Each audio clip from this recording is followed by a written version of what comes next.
Breaking news చూస్తున్నాం. కర్నూలు జిల్లా దేవనకొండ మండలంలోని కుంకునూరులో అడవి దున్న ప్రత్యక్షమైంది. దీంతో గ్రామస్తులు ఒక్కసారిగా భయాందోళనకు గురయ్యారు. ఏ క్షణాన ఎక్కడి నుండి వచ్చి దాడి చేస్తుందోనని ఆందోళన చెందుతున్నారు. ఈ అడవి దున్నలు నల్లమల్లలో అరుదుగా కనిపిస్తాయంటున్న జనం వందల కిలోమీటర్ల నుండి ఎలా వచ్చిందంటూ చర్చిస్తున్నారు. అయితే అడవి దున్న ఒక్కటే వచ్చిందా లేక మందలుగా వచ్చాయనే అంశంపై సందేహాలు వ్యక్తం చేస్తున్నారు.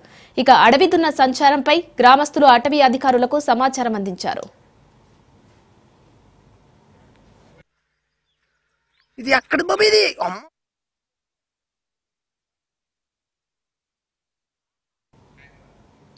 కర్నూలు జిల్లా దేవనకొండ మండలంలోని కుంకునూరులో అడవి దున్న ప్రత్యక్షమైంది. దీంతో గ్రామస్తులు ఒక్కసారిగా భయాందోళనకు గురయ్యారు.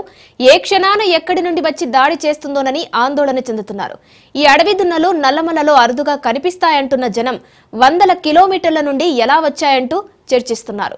అయితే అడవి దున్న ఒకటే వచ్చిందా లేక మందలుగా వచ్చాయా అనే అంశంపై సందేహాలు వ్యక్తం చేస్తున్నారు. ఇక అడవి దున్న సంచారంపై గ్రామస్తులు అటవీ అధికారులకు సమాచారం అందించారు.